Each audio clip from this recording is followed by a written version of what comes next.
చూసారు కదా శ్రీనివాస్ గారు, వివిధ సందర్భాల్లో వైఎస్ షర్మిల అన్నటువంటి కామెంట్స్ ఏమంటారు? ప్రతి దానిలోని సగభాగం అంటున్నారు.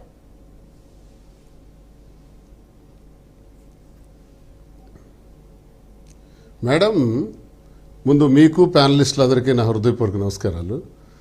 ఇప్పుడు మనం కుటుంబ గొడవలు మాట్లాడడానికి సిద్ధంగా ఉన్నామా, రాజకీయాలు మాట్లాడటానికి సిద్ధంగా ఉన్నామా? కుటుంబ గొడవలు మాట్లాడాలి అనుకుంటే నేను అందరి చరిత్రలు కూడా ఇస్తా.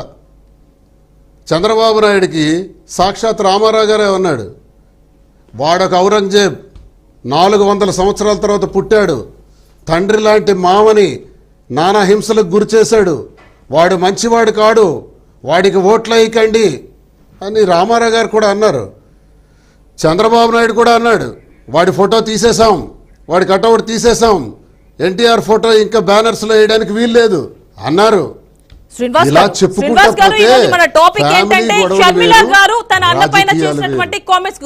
చంద్రబాబు గతం గురించి కాదండి, చెప్పండి శ్రీనివాస్ గారు. అంటే ఇప్పుడు మన డిస్కషన్ అనేది కేవలం ఇప్పుడు షర్మిల రీసెంట్ గా చేసినటువంటి రాజకీయ పరమైన కామెంట్స్ గురించి అండి. సో దానికి మనం స్టిక్ ఆన్ అయి ఉందాం. షర్మిల గారు అటువంటి కామెంట్స్ చేయటం కరెక్ట్ కాదు. వైఎస్ఆర్ బిడ్డగా జగన్మోహన్ రెడ్డి గారిని ఎంత ప్రేమిస్తామో షర్మిల గారిని కూడా అంతే గౌరవిస్తాము.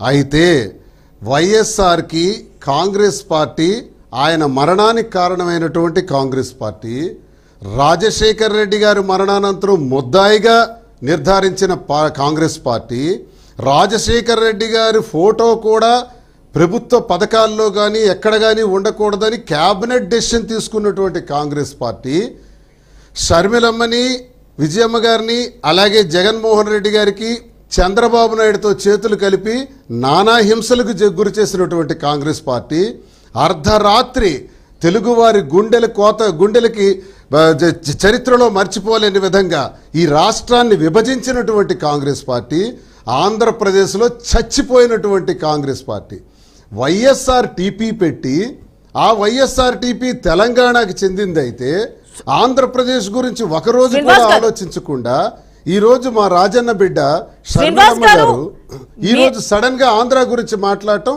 ఇది దురదృష్టకరం. దీన్ని మేము ఖండిస్తున్నాం.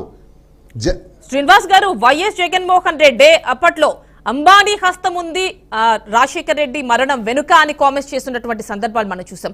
ఏదేమైనటికీ కూడా ఇప్పుడు ఒకసారి కాంగ్రెస్ నుంచి మనకి షేక్ సైదా గారు ఉన్నారు, ఏపీసీసీ ప్రధాన కార్యదర్శి, వారితో మాట్లాడదాం. నమస్తే అండి. నమస్కారం అమ్మా. మీకు ప్యానల్ పెద్దలు అన్న దువ్వాడ శ్రీనివాస్ గారికి, అరుణ గారికి, అలాగే మీరా గారికి, అందరికి, అలాగే బిఆర్కే న్యూస్ ఛానల్